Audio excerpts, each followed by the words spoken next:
मैं हूं आपके साथ रोशन मिश्रा। पाकिस्तान के बलूचिस्तान में घटी एक घटना ने एक बार फिर से पूरी दुनिया का ध्यान पाकिस्तान की ओर शिफ्ट कर दिया। और जब मैं आपसे ये कह रहा हूं कि पूरी दुनिया का ध्यान, तो मतलब कहीं से भी कोई गुड रीजन, कोई अच्छी वजह नहीं है। मुझे बताने की जरूरत नहीं है कि पाकिस्तान की गर्त में जाती इकोनॉमी क्या है, यहाँ के राजनीतिक और मिलिट्री के हालात क्या हैं, इसको लेकर वहां की आवाम क्या सोचती है और किस तरह का गुस्सा हम लगातार देखते रहते हैं। इन पर बात किसी और दिन करेंगे, क्योंकि इसके लिए एक अलग केस स्टडी की जरूरत है। आज बात बलूचिस्तान की। यहां पर पाकिस्तान की ओर से जबरन कब्जा किए जाने और उसके बाद की यातनाओं की करेंगे, जुल्मों की करेंगे कि कैसे पाकिस्तान के बाद चीन की मनमानी यहां पर हावी हुई और फिर तेज होता है वो आक्रोश आवाम का दशकों से जो जारी था। कैसे बलूचिस्तान में उठ रही आजादी की मांग को दबाया गया, अनसुना किया गया, और क्योंकि यहीं का संघर्ष, इसकी कहानी आप जानेंगे तो आपको समझ में आएगा 11 मार्च की घटना से इसका कनेक्शन क्या है। 11 मार्च को बलूचिस्तान में घटी ट्रेन हाईजैकिंग की घटना कैसे जुड़ी हुई है इससे। जी हाँ, बलूचिस्तान में जाफर एक्सप्रेस ट्रेन की हाईजैकिंग ने बलूचिस्तानी और पाकिस्तानी हुकूमत के बीच जो पुराना संघर्ष है उसे उजागर कर दिया है।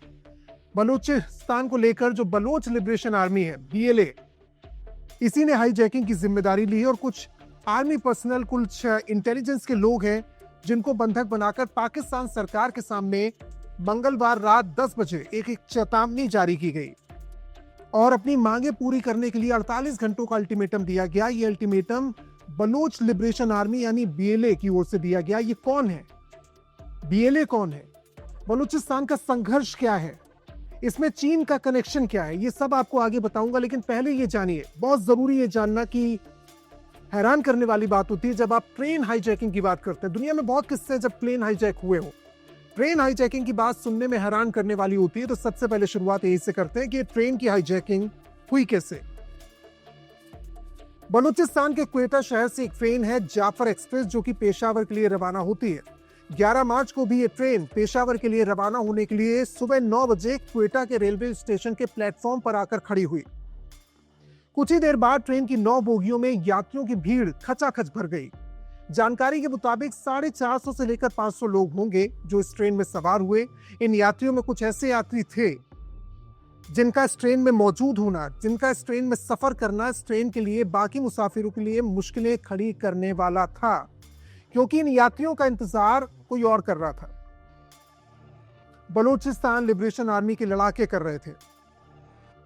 ट्रेन 9 बजे क्वेटा शहर से रवाना हुई और ट्रेन के सिबी पहुंचने का जो टाइम है वो 1:30 बजे है। इससे पहले दोपहर 1 बजे खबर आई, बलूचिस्तान के बोमान जिले के माशकाफ इलाके में ट्रेन पर हमला हुआ।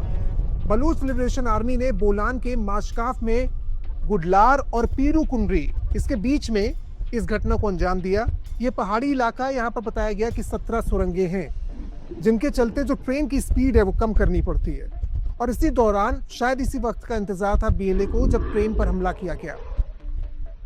इससे पहले बलोच आर्मी ने माशकाफ में टनल नंबर 8, जो रेलवे ट्रैक था यहां, उसे उड़ा दिया। इसके बाद जाफर एक्सप्रेस डीरेल हो गई। इसके बाद BLA ने फायरिंग शुरू कर दी। फायरिंग अचानक शुरू हो जाती है, ट्रेन का ड्राइवर घायल हो जाता है। कुछ देर बाद जो सुरक्षा बल वहां पर है, इंटेलिजेंस के लोग हैं, ISI के लोग थे, वो जो सफर कर रहे थे, पंजाब जा रहे थे, BLA के हमले का जवाब जो सुरक्षा बल पाकिस्तान का यहाँ मौजूद था उसने दिया। लेकिन BLA ने इसकी तैयारी की थी, उसने ट्रेन पर कब्जा कर लिया और इस दौरान कई सुरक्षाकर्मी मारे गए। घटना की जानकारी मिलने पर पाकिस्तान आर्मी ने BLA पर जमीनी फायरिंग की, हवाई हमले की तैयारी की, बम बरसाए गए। लेकिन BLA के लड़ाके जो थे, उनकी जो आर्मी थी, जमीनी ऑपरेशन करने की जो कोशिश थी उसे नाकाम कर दिया। इस समय हमले को 24 घंटे से ज्यादा का वक्त बीत चुका है और अब तक पाकिस्तानी सेना की ऑपरेशन में 27, कुछ जगह 30 की भी जानकारी आ रही, विद्रोहियों को मारा जा चुका है। जानकारी के मुताबिक ट्रेन में करीब 450 पैसेंजर्स सवार थे, पाकिस्तानी फोर्सेस के थे, इंटेलिजेंस के लोग थे। इनमें से 214 को बंधक बनाया गया। न्यूज एजेंसी AFP, उसके अकॉर्डिंग सिक्योरिटी फोर्सेस ने 155 लोगों को होस्टेज बनाया। बाकी की रिहाई के लिए ऑपरेशन जारी है। BLA ने 30 से ज्यादा पाकिस्तानी सैनिकों को मारने की बात की है। BLA ने बंधक बनाए गए पैसेंजर्स को युद्धबंदी कहा। युद्धबंदी। अब यहां से शुरू होता है BLA की मांग का सिलसिला। इसकी रिहाई के बदले पाकिस्तानी जेल में बंद जो मांग की गई उसे ध्यान से सुनिए। बलूचिस्तानी आर्मी ने, बलूचिस्तानी लड़ाकों ने, माफ कीजिएगा, जो ऑपरेशन को अंजाम दिया उसके पीछे एक लंबी योजना थी, साफ नजर आता है। और इसके बाद एक मांग की गई, पाकिस्तान में जो बंद है इस समय बलूच कार्यकर्ता, उनको रिहा किया जाए, राजनीतिक कैदी जो है उनको रिहा किया जाए, जो लोग मिसिंग है। ये एक अलग केस स्टडी, एक अलग टॉपिक है, किस तरीके से बलूचिस्तान से युवाओं का गायब होना लगातार जारी। और ये माना जाता है, ये आरोप लगते हैं बलूचिस्तान से कि पाकिस्तान की जेलों में वो बंद है। तो लड़ाकों को रिहा किया जाए, अलगाववादी नेताओं की रिहाई की शर्त रखी गई है। और इसके लिए बलोच लिबरेशन आर्मी यानी बीएलए ने मंगलवार रात 10 बजे पाकिस्तान सरकार को 48 घंटे का अल्टीमेटम दिया है। बीएलए ने कहा कि यह फैसला बदलेगा नहीं, 48 घंटे को आप लंबा खींचने की कोशिश ना करें। बीएलए ने एक बयान जारी कर कहा है कि हमारे लड़ाकों ने माशकाफ, थादर और बोलान के इस ऑपरेशन को अंजाम दिया है। हमने रेलवे ट्रैक को उड़ा दिया है, जिसकी वजह से जाफर एक्सप्रेस को रुकना पड़ा। इसके बाद हमारे लड़ाकों ने ट्रेन पर कब्जा किया, यात्रियों को बंधक बनाया। बंधकों में पाकिस्तानी सेना, पुलिस, एटीएफ के, एंटी टेररिज्म फोर्स के और आईएसआई के एक्टिव ड्यूटी कर्मचारी शामिल हैं जो पंजाब जा रहे थे। हमने महिलाओं को, ये कहा गया बीएलए की ओर से कि हमने महिलाओं को और बच्चों को और बलूच यात्री जो थे उनको छोड़ दिया है। सिर्फ पाकिस्तानी सुरक्षा कर्मियों को बंधक बनाया गया है।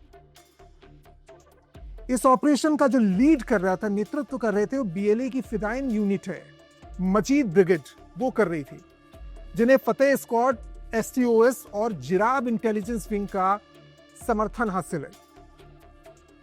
बीएलए ने अपने स्टेटमेंट में कहा है कि अगर हमारे खिलाफ कोई मिलिट्री ऑपरेशन की कोशिश की गई तो सभी बंधकों को मार दिया जाएगा और ये जो कत्लेआम होगा इसकी जिम्मेदारी होगी पाकिस्तानी सेना की। आपकी जानकारी के लिए बता दूं, ये जो जाफर एक्सप्रेस आप सुन रहे हैं, ये 2 साल पहले भी निशाना बन चुकी है। इससे पहले एक ब्लास्ट हो चुका है 16 फरवरी 2023, ये वो तारीख जब जाफर एक्सप्रेस में ब्लास्ट हुआ था, जिसमें 2 लोगों की मौत हुई थी। और ये ब्लास्ट तब हुआ था जब ट्रेन चिचावतनी रेलवे स्टेशन को पार कर रही थी। उस समय हमले की जिम्मेदारी ली थी तहरीक-ए-तालिबान पाकिस्तान यानी टीटीपी ने। यहीं पिछले साल 14 नवंबर 2024 को क्वेटा रेलवे स्टेशन पर ब्लास्ट में 26 लोगों की जान गई थी, 50 लोग जख्मी हुए थे और हमले की जिम्मेदारी ली थी बलूच लिबरेशन आर्मी ने, बीएलए ने। अब यहां से सबसे बड़ा सवाल यह कि आखिर बीएलए इस तरीके से क्यों पाकिस्तान की फोर्सेस को निशाने पर ले रही है, उस तरीके से हमले हो रहे हैं। दरअसल पाकिस्तान में जो इस समय हालात हैं और बलूचिस्तान में जो एक हालात हैं वो अलग है। पाकिस्तानी अपनी इकोनॉमी को लेकर, राजनीतिक अस्थिरता को लेकर, तनाव को लेकर अलग तरीके से डील कर रहा है, लेकिन बलूचिस्तान का संघर्ष अभी का नहीं है, सदियों से, मैं कह सकता हूं दशकों से जारी है। और उसकी सबसे बड़ी वजह है पाकिस्तान ने जिस तरीके से कब्जा किया। लेकिन अभी समझिए कि सबसे बड़ी वजह जो आपको इंटरनेशनल पॉलिटिक्स में नजर आता है कि जिस जगह जो बहुत इंपॉर्टेंट जोन में एरिया होता है वो हमेशा कॉन्फ्लिक्ट में चला जाता है। बलूचिस्तान की भौगोलिक स्थिति और यहाँ की जो खनिज संपदा है वो, और यहाँ का इतिहास, ये तीनों समझना होगा। दरअसल ये जो इलाका है पाकिस्तान के दक्षिण पश्चिम में है, जिसके क्षेत्रफल में ईरान और अफगानिस्तान की जमीनें शामिल है। ये 3,47,190 वर्ग किलोमीटर में फैला है। इस हिसाब से पाकिस्तान को जो सबसे बड़ा प्रोविंस है वो ये है बलूचिस्तान। देश की 44% जो हिस्सा है वो यहाँ का है। इतने बड़े क्षेत्र में पाकिस्तान की आबादी कितनी रहती है? 1,49,00,000 यानी 3.6%। 44% हिस्से में 1,49,00,000 लोग रहते हैं। दूसरे, जमीन के लिए जो संपदा है, मौजूदा वक्त में तांबा, सोना, कोयला, यूरेनियम, अन्य खनिज के भंडार यहां पर हैं और इससे पाकिस्तान सबसे अमीर राज्य से मानता है भी। यहां पर रेको दिख खान दुनिया की सोने और तांबे की खदानों में से एक है। यहाँ एक चगाई जिला है जहां 590 करोड़ टन खनिज होने का अनुमान है।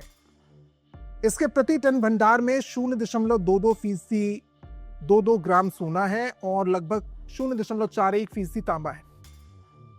इसको अगर कैलकुलेट करते हैं, इस हिसाब से इस खान में 40 करोड़ टन सोना छिपा है, जिसकी अनुमानित कीमत 174 लाख करोड़ रुपए हो सकती है।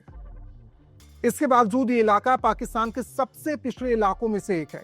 पाकिस्तान ये बेशकीमती खदानें चीन को देकर अपनी किस्मत चमकाना चाहता है, छिपा नहीं है इससे। उस पर 124 अरब डॉलर से ज्यादा का विदेशी कर्ज है पाकिस्तान पर, जो उसकी जीडीपी को अगर आप कैलकुलेट करें तो 42% है। बलूचिस्तान के लोगों का आरोप है कि पाकिस्तान उनकी संपत्ति का, उनकी जो खनिज संपदा उसका दोहन कर रहा है और अब चीन को भी इस मामले में आगे कर दिया, उसको अधिकार सौंप दिए।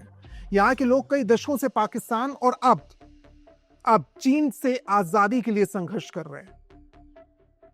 थोड़ा और पीछे जाते हैं, 1947 में जब भारत आजाद हुआ, पाकिस्तान ने अलग देश बनने के लिए कवायद की और पाकिस्तान एक अलग देश बनता है, तो बलूचिस्तान उस समय जो कलात रियासत है ये वो कहलाता था। यहां पर उस समय शासक ने भी अपनी आजादी को लेकर ऐलान किया, अपने आप को आजाद घोषित करने के लिए। बलूचिस्तान के नाम से जाने वाला एक क्षेत्र 1947 में भारत की आजादी के समय 4 रियासत में बटा था, जिसमें एक कलात, जिसके बारे में हमने आपको बताया, इसके शासक को खान कहा जाता था। इसके अलावा 3 अन्य रियासतें थीं जो खारन, लासबेला और मकनान के रूप में थी। उस समय जम्मू कश्मीर की तरह भी बलूचिस्तान के शासक भी चाहते थे कि उनकी रियासत को ऑटोनॉमी बन जाए, ऑटोनॉमी रखा जाए, लेकिन पाकिस्तानी शासन ने आजादी के कुछ ही महीनों बाद, उस समय जिन्ना इसके लिए तैयार भी हुए थे, लेकिन कुछ ही महीनों बाद पाकिस्तान को यह सूचना मिलती है कि भारत यहां प्रभाव बढ़ा सकता है। उस डर से कि भारत सेना ना भेजते, 1948 में मार्च में पाकिस्तान ने अपनी आर्मी भेजी और उसके बाद से संघर्ष जारी है। सैन्य बल की मदद से किए गए कब्जे के खिलाफ बलूच के लोग सड़कों पर उतर आए, पाकिस्तान शासन के खिलाफ विरोध किया। यहीं से एक विवाद शुरू होता है जो आज हिंसात्मक संघर्ष बन चुका है। बम ब्लास्ट होते हैं, सुसाइड अटैक होते हैं, हाईजैकिंग की जो घटना सामने आई, ये सब कुछ उसी घटना से जुड़ा है जब पाकिस्तान ने अटैक करके यहां पर अपना कब्जा किया और इस समय राजनीतिक रूप से भी हाशिए पे धकेला जा चुका है। उसका नतीजा है बलूचिस्तान के लोग अलगाववाद में लिप्त हैं और इसके जवाब में कुछ सालों में बलूच अलगाववादियों के जो समूह है वो उभर कर सामने आए, जो आजादी चाहते हैं, पाकिस्तानी सेना के खिलाफ संघर्ष कर रहे हैं। बलूचिस्तान लिबरेशन फ्रंट यानी बीएलएफ और बलूचिस्तान लिबरेशन आर्मी यानी बीएलए सहित कई अन्य समूह हैं जो टारगेट करते हैं बलूचिस्तान के लिए और उनकी आजादी के लिए जो लोग थ्रेट हैं उन पर। बलूचिस्तान और पाकिस्तान के बीच लंबे समय से संघर्ष होता आ रहा है। 1971 में पाकिस्तान से बांग्लादेश के अलग होने के बाद बलूचिस्तान का जो आंदोलन था वो तेज हो गया। 25 साल पहले एक आर्मी बनती है जिसको आर्म फोर्स कहते हैं। संघर्ष जारी था, लेकिन जो आर्म फोर्सेस बनी, बलूचिस्तान के लोगों ने खुद को मजबूत करने के लिए 25 साल पहले 2000 में अपनी एक सशस्त्र सेना तैयार की, बीएलए, जिसमें माना जाता है कि 6000 हाईटेक हथियारों से लैस लड़ाके हैं। बलूचिस्तान लिबरेशन आर्मी ये बलूचिस्तान का सबसे बड़ा आर्म फोर्स ग्रुप है जिसने ये हाईजैकिंग की है। पाकिस्तान सरकार ने 2006 में उस पर बैन लगाया, लेकिन बीएलए लगातार अपनी ताकत बढ़ाने में जुटा है। बलूचिस्तान में बड़ी विरोध के बाद सीपीईसी जो प्रोजेक्ट है उसका विरोध शुरू होता है। यहाँ पर लगभग 500 अरब डॉलर के प्रोजेक्ट हैं जिसका ये विरोध बलूचिस्तान के लोग कर रहे हैं। ग्वादर पोर्ट हमें नहीं भूलना चाहिए, उसका विरोध बलूच के लोग कर रहे हैं। 4 साल में बीएलए ने 76 हमले किए हैं पाकिस्तान की फौजियों को मारने के लिए, 1156, इससे ज्यादा का आंकड़ा हो सकता है, जब पाकिस्तानी सैनिक मारे गए।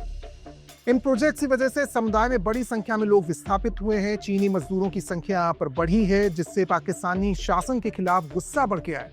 बीएलए और अन्य अलगाववादी समूहों ने पाकिस्तान के प्रोजेक्ट्स पर हमला बोला है, चीन के सैनिकों को निशाना बनाया, चीन के मजदूरों को निशाना बनाया है।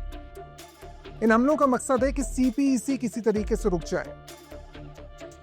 अब आखिर में बलूचिस्तान में ह्यूमन राइट्स को लेकर जो वायलेशन होते हैं इंटरनेशनल प्लेटफॉर्म पर आप नहीं सुनेंगे, कोई चर्चा नहीं होती। सोशल एक्टिविस्ट हैं गिने चुने, कुछ नेता हैं जो पाकिस्तान सरकार की ओर से, आर्म फोर्सेस की ओर से जो नरसंहार हो रहा है उसके आरोप लग रहे हैं, उन पर अंतर्राष्ट्रीय स्तर पर ध्यान खींचने की कोशिश करते हैं, नहीं होता। लेकिन इस ट्रेन हाईजैकिंग की घटना के बाद ये संघर्ष क्या रूप लेता है ये देखना होगा। इस पर आपकी राय क्या है, किस तरीके से संघर्ष आजादी का जारी है इतिहास की घटना को लेकर, और आज जो पाकिस्तान के हालात हैं, क्या पाकिस्तान टूट की कगार पर है? क्या राय है आपकी? कमेंट बॉक्स में जरूर शेयर करें। इस वीडियो को लाइक करना और चैनल को सब्सक्राइब करना ना भूलें। Thank you.